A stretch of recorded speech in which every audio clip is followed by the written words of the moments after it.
अस्सलामुअलैकुम दोस्तों और साथियों, उम्मीद है आप लोग खैरियत से होंगे। जैसे आपके घर की या दफ्तर की जो बिल्डिंग होती है वो कुछ सतूनों के ऊपर खड़ी होती है, कुछ पिलर्स के ऊपर खड़ी होती है। यही हाल है हमारे बॉडी का। हमारी बॉडी जिन पिलर्स के ऊपर खड़ी होती है और चलती फिरती है उनको हम हड्डियाँ कहते हैं या बोन्स कहते हैं। जिस तरह आपकी बिल्डिंग के पिलर्स को मजबूत होना चाहिए, इसी तरह से आपकी जो हड्डियाँ हैं जो आपके जिस्म को सहारा देती हैं तो उनको भी मजबूत होना चाहिए।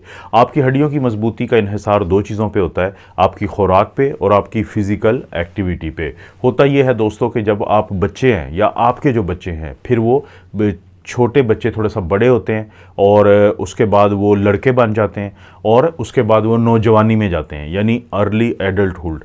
ये कह लें कि 30 साल की उम्र तक उनकी हड्डियां जो है वो मजबूत होती रहती हैं, वो बढ़ती रहती हैं। लेकिन 30 साल के बाद फिर ये अमल किसी हद तक रुक जाता है। तो सवाल पैदा होता है कि जिस तरह मेरा जो चैनल है उसका अक्सर जो ऑडियंस है उसकी उम्र 30 साल से ज़्यादा है या 25 साल से ज़्यादा है, तो फिर क्या किया जा सकता है दोस्तों? अगर आप मजबूत हड्डियां चाहते हैं तो जाहिर है 30 साल से पहले तो आपने अपनी खुराक और फिज़िकल एक्टिविटी, जो मैं आगे आपको कुछ चीज़ें बताता हूँ, 6 चीज़ें ऐसी आपने करनी है कि जिससे आपको फ़ायदा होगा। लेकिन फ़र्ज़ करें कि आप ये नहीं कर पाए और आपकी उम्र 30 साल से ज़्यादा है, तो इन सब के करने की वजह से आपकी हड्डियों की इसलिए मजबूती हो जाएगी कि उनकी जो टूट फूट का अमल है आप उसको बहुत कम कर देंगे। तो एक एक करके हम बात करते हैं कि हमारे जिस्म का ये जो पूरा एक स्ट्रक्चर है, इसको जो मजबूती देती हैं हड्डियाँ, हमने उनको कैसे मजबूत करना है और कैसे उस सूरत हाल से बचना है कि बढ़ती उम्र के साथ लोगों को थोड़ा सी चोट लगती है और उनकी हड्डी टूट जाती है। तो इस चीज़ से कैसे बचें? इन 6 आदतों में से जो पहली आदत है दोस्तों, वो है कि आप कितनी ज़्यादा जो सब्जियां हैं उनका इस्तेमाल करते हैं। एक तो होती हैं ग्रीन सब्जियां, जैसे कि ये गोभी वगैरह होती है, केल होती है और पार्सले होती है और कैबेज होती है, ये मुख्तलिफ़ किस्म की बंद और दूसरी जो गोभी है। और इसके साथ साथ कुछ होती हैं येलो वेजिटेबल्स, जैसे कि हम भुट्टा खाते हैं, जो कॉर्नस होती हैं, या फिर पोटैटो है जो आलू होता है। तो ये जितनी भी मुख्तलिफ़ किस्म की सब्जियां हैं ये आपकी हड्डियों को मजबूती देती हैं। एक तो इनके अंदर विटामिन सी बहुत ज़्यादा होता है, उसकी वजह से आपकी हड्डियों को जो बनाने वाले सेल्स होते हैं, तो अगर आपकी उम्र 30 साल से कम है तो वो आपकी हड्डियों को बड़ा मजबूत तरीके से बनाते हैं। और अगर आपकी उम्र 30 साल से ज़्यादा है तो फिर इसके अंदर जो एंटीऑक्सीडेंट होते हैं वो आपकी हड्डियों का जो टूट फूट का अमल है, ख़ास तौर पे एक टेस्ट होता है जिसको हम बोन स्कैन कहते हैं या डेक्सा एक स्कैन कहते हैं, तो वो देखता है कि आपकी हड्डियों की जो बोन मिनरल डेंसिटी कितनी ज़्यादा है। मतलब क्या है इसका आम जुबान में, कि आपकी हड्डियाँ जिन चीज़ों से मिलकर बनी हुई हैं मिनरल से, वो कितनी ज़्यादा मिकदार में मौजूद हैं। अगर आपकी उम्र ज़्यादा है और आपको सब्जियां खाने का शौक़ है तो यकीन मानें कि आपकी जो हड्डियां हैं उनकी जो डेंसिटी है, उनका जो बीएमडी का टेस्ट है वो काफ़ी बेहतर आएगा और काफ़ी मजबूत होगा। ये साइंसी स्टडीज़ हुई थी कि वो ख़वातीन जिनकी उम्र 50 साल से ज़्यादा है, जब उनको ऑनियंस यानी प्याज दिए गए खाने के लिए या उनकी खुराक में शामिल किए गए, तो वो ख़वातीन जो प्याज का इस्तेमाल करती थी तो उनमें हड्डियों का भुरभुरापन, हड्डियों का जो टूटने का अमल है वो 20% कम हुआ बनिस्बत उन ख़वातीन के जो इस सब्ज़ी को इस्तेमाल नहीं करते थे। तो पहला क्या काम अपने हड्डियों की मजबूती के लिए करना है कि सब्ज़ियों को ज़्यादा से ज़्यादा अपनी खुराक में शामिल करें। दोस्तों एक और आदत कि जिसकी वजह से आपकी जो हड्डियां हैं वो मजबूत होंगी, वो ये है कि अगर आप कुछ ऐसी वर्जिशें करते हैं, कुछ ऐसी एक्सरसाइज कहते हैं जिसको हम वेट एक्सरसाइज कहते हैं, यानी रेजिस्टेंस एक्सरसाइजेस कहते हैं। यानी आप ज़रूरी नहीं कि इसके लिए आपको जिम जाना पड़े। आप क्या करें कि आपके घर में कुछ आप डंबल्स रख लें, ये जो वज़न आप उठाते होते हैं, और घर में छोटा सा एक जिम बना लें, क्योंकि ज़ाहिर है कि आपकी घर के अंदर हर उम्र के मर्द ख़वातीन लड़के लड़कियाँ होंगे, और उनको आदत डालें थोड़ी सी एक ऐसी एक्सरसाइज की कि जिसमें आपको ज़ोर लगाना पड़ता है, जिसमें आपको वज़न उठाना पड़ता है, जिसमें आपको वज़न के ख़िलाफ़ काम करना पड़ता है। तो ये वो काम है, ये वो वर्जिशें होती हैं जो हर सूरत आपकी हड्डियों को मजबूत बनाती हैं। अगर तो आपके घर में 30 साल से कम उम्र के लोग हैं तो उनकी हड्डियाँ मजबूत बनेंगी, और वो लोग जिनकी उम्र थोड़ी सी ज़्यादा है, अगर वो इस तरह की एक्सरसाइज करते हैं तो उनकी हड्डियों का जो टूट फूट का अमल है वो कम होता है। और ये चीज़ें साइंसी तौर पे साबित शुदा हैं। देखिए, अगर आप बेड से भी नहीं उठ सकते तो आप बेड पे बैठे बैठे, यानी अगर खुदा न खास्ता आपको कोई ऐसा मसला है, तो आप कुछ वज़न उठाया करें, डंबल्स उठाएं। आहिस्ता आहिस्ता आप खुद नोट करेंगे कि मसल्स तो आपके स्ट्रॉन्ग होंगे ही होंगे, लेकिन इसके साथ आपकी हड्डियाँ जो है वो भी बहुत मजबूत हो जाती हैं। और इसके साथ साथ चाहे आप फल सब्ज़ी खाएँ और आप एक्सरसाइज भी करें, लेकिन एक और चीज़ जिसका आपने ध्यान रखना है वो ये है कि आपकी खुराक के अंदर कम से कम 100 ग्राम जो प्रोटीन है वो ज़रूर होनी चाहिए एक दिन के लिए। आप इससे ज़्यादा ना लें। आप कम से कम कोशिश करें कि 90 से 100 ग्राम तक प्रोटीन आपकी अगर शामिल होगी तो देखें, क्योंकि आपकी जो हड्डियाँ होती हैं 50% तो उनका प्रोटीन के ऊपर मुश्तमिल होता है। तो जब आपकी खुराक में प्रोटीन होगी अच्छी, तो साइंसी तौर पे ये चीज़ देखी गई है कि चाहे तो आपकी उम्र कम है या चाहे वो आपकी उम्र ज़्यादा है, तो प्रोटीन मदद करती है आपके हड्डियों को मजबूत बनाने में। और अगर आप प्रोटीन का इस्तेमाल करते हैं तो आपकी जो हड्डियों की का ख़त्म होना होता है, उनका जो कमज़ोर पड़ना होता है, उनका जो भुरभुरापन होता है, तो उसके अंदर नुमायाँ कमी देखी गई है उन मर्द और ख़वातीन में ख़ास तौर पे कि जिनको माहवारी आना बंद हो चुकी होती है और वो मर्द जिनकी उम्र ज़्यादा होती है। तो प्रोटीन का जो इस्तेमाल है वो आप ज़रूर करें, क्योंकि ये आपके लिए बहुत फ़ायदेमंद है मज़बूत हड्डियों के लिए। हड्डियों की मजबूती की बात हो और कैल्शियम के बारे में लोग ना जानते हो, ये शायद ना हो, क्योंकि हर बंदा जानता है कि जो हड्डियां हैं उनके लिए जो बुनियादी एक चीज़ चाहिए होती है वो कैल्शियम है।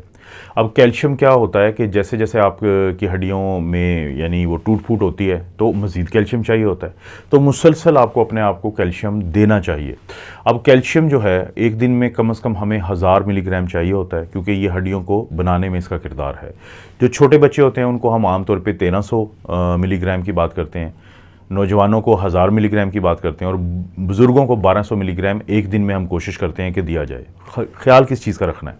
ख्याल ये रखना है कि बजाय इसके कि आप एक ही खाने के अंदर सारी कुछ लेने की कोशिश करें, आप सारे दिन के खानों में कुछ ऐसी चीज़ें शामिल करें जो कि कैल्शियम का कुदरती ज़रिया हैं। ले आप सप्लीमेंट से भी चल सकते हैं, लेकिन कहीं बेहतर है कि सुबह के नाश्ते, दोपहर के खाने और रात के खाने में कोई ऐसी चीज़ें ज़रूर शामिल करें कि जिनके अंदर कैल्शियम मौजूद है, तो वो ज़्यादा आपके लिए बेहतर है। लेकिन अगर आप किसी एक खाने में ज़्यादा कैल्शियम लेंगे तो उसका इतना फ़ायदा नहीं होता। कुदरती ज़राए क्या हैं कैल्शियम के? सीड्स यानी जो बीज होते हैं, चीज़ जो पनीर होता है, योगर्ट जो दही है, फ़िश यानी मछली है, और फलियाँ बीन्स, दालें लेंटल्स, बादाम यानी आलमंड्स, लीफी ग्रीन वेजिटेबल्स क्या हैं जी, जिसमें गोभी वगैरह आ जाती है, और अंजीर है, और दूध का तो सब लोग ही जानते हैं। तो कुछ तो ये चीज़ें हैं कि जो कुदरती तौर पे, और कुछ होता है कि मार्केट में आप जाते हैं तो वो भी आपको लिखा होता है कि इसके अंदर कैल्शियम को डाला गया है, जिसको हम फोर्टिफाइड फूड्स कहते हैं। तो आपने सारा दिन वो खुराक ज़रूर लेनी है जो कम से कम आपकी एक दिन की जो ज़रूरत होती है 1000 मिलीग्राम एक दिन में आपको चाहिए होता है, तो उसको वो पूरा कर देगा। कैल्शियम आपकी हड्डियों की मजबूती के लिए बहुत ज़रूरी है। दोस्तों, कैल्शियम के साथ साथ दो और ऐसी चीज़ें चाहिए होती हैं विटामिन जो आपकी हड्डियों के लिए ज़रूरी हैं। एक है विटामिन डी और एक है विटामिन K2। विटामिन डी इसलिए चाहिए होती है कि आपकी जो कैल्शियम है वो आपकी हड्डियों से हड्डियों के लिए आए, आपके खून से अंदर चली जाए, तो उसके लिए विटामिन डी चाहिए होता है। तो विटामिन डी जो है अक्सर लोगों को कम होता है, हम उनको कहते हैं कि आप अपना ब्लड का टेस्ट करवाएं। अगर 30 नैनोग्राम पर ml से कम है तो आप आप विटामिन डी की कमी का शिकार हैं। तो आपको या तो देखें सप्लीमेंट लेने होंगे, या सूरज की रोशनी से आपको ये मिलता है, या फिर कुछ खाने होते हैं जैसे फैटी फ़िश होती है, सैल्मन और मैकरेल वगैरह, इसी तरह से जो कलेजी होती है लीवर, वहाँ से, और पनीर जो होता है वहाँ से ये मिल जाते हैं।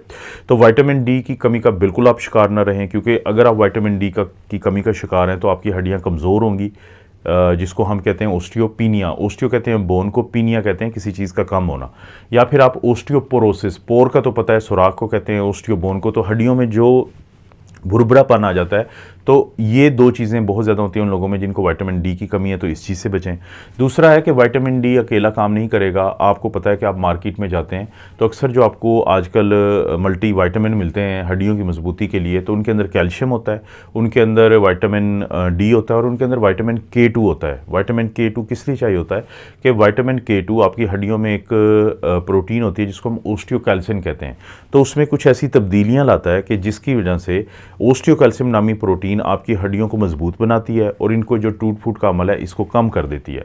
आप मार्केट से मल्टी विटामिन या सप्लीमेंट भी ले सकते हैं, या फिर विटामिन K2 जो है उसके कुछ कुदरती ज़राए भी हैं, जैसे कि कलेजी है, अंडे हैं, गोश्त है, पनीर है, एक सोवरक्रॉट आपको मिल जाती है फर्मेंटेड फूड में, और इसी तरह से एक जापानी डिश होती है जो फर्मेंटेड होती है, पाकिस्तान में ये मार्केट में भी आपको मिल जाएगी, और जापानीज़ जो रेस्टोरेंट होते हैं वहाँ पे भी उसे नाटो कहते हैं। तो ये वो ज़रिए हैं जो विटामिन K2 के हैं। विटामिन डी और विटामिन K2 आपकी हड्डियों को मजबूत बनाते हैं और उनके जो टूट फूट का अमल है उसको बहुत कम कर देते हैं। अक्सर लोगों का ये सवाल भी होता है कि क्या कोलेजन फ़ायदा देता है हड्डियों के लिए या नहीं। देखें, मैंने अभी थोड़ी देर पहले आपको बताया था कि जो हमारी हड्डियों में 50% के करीब प्रोटीन होती है, और जो प्रोटीन सबसे ज़्यादा होती है वो क्या है? कोलेजन। अब ये जो प्रोटीन्स होती हैं ये अमाइनो एसिड से मिलकर बनी होती हैं, और कोलेजन बनी होती है जिन अमाइनो एसिड से, उनका नाम है ग्लाइसिन, प्रोलीन और लाइसिन। तो जो साइंसी स्टडीज़ हैं वो ये बताती हैं कि कोलेजन ना सिर्फ ये कि आपकी जो हड्डियाँ उनको मजबूत बना सकती है, बल्कि आपके जोड़ों को भी बेहतर करती है, और इसी तरह से आपके जो जोड़ों के इर्द गिर्द धागे बंधे होते हैं जिनको हम लिगामेंट्स कहते हैं, जो पट्ठों के साथ उसको जोड़ते हैं, तो उनको भी मजबूत करती है। देखें, जानवरों से एक प्रोटीन आती है जिसको हम जेलेटिन कहते हैं, बेसिकली वो भी कोलेजन हाइड्रोलाइसेट है। अब वो जो इस्तेमाल करवाते हैं अक्सर डॉक्टर, तो उससे क्या होता है कि मरीज़ों को ना सिर्फ हड्डियों को फ़ायदा होता है बल्कि जोड़ों और पट्ठों को भी फ़ायदा होता है। तो कोलेजन भी आप अपने डॉक्टर के मशवरे से इस्तेमाल कर सकते हैं। अब ना सिर्फ ये कि आपको पता है कि जिल्द को फ़ायदा देती है, बल्कि आपकी हड्डियों को भी मजबूती देती है। तो दोस्तों, ये वो 6 आदतें या खाने या सब कुछ है कि जिसकी वजह से आपकी हड्डियाँ मजबूत होगी। और मैं आपको याद दिला दूं कि आपके घर के पिलर्स की तरह आपके जिस्म के जो पिलर, जिनको हम हड्डियाँ कहते हैं, वो बहुत ज़रूरी हैं। अक्सर आपने देखा होगा कि आपका बुज़ुर्ग जो होते हैं वो वॉशरूम में या घर में कहीं पे गिरते हैं और साथ ही उनकी हड्डी टूट जाती है। उसकी वजह ये होती है कि उनकी हड्डी बड़ी कमज़ोर होती है, जिसको हम ओस्टियोपिनिया कहते हैं, या फिर वो भुरभुरेपन का शिकार होती है, जिसको हम ओस्टियोपोरोसिस कहते हैं।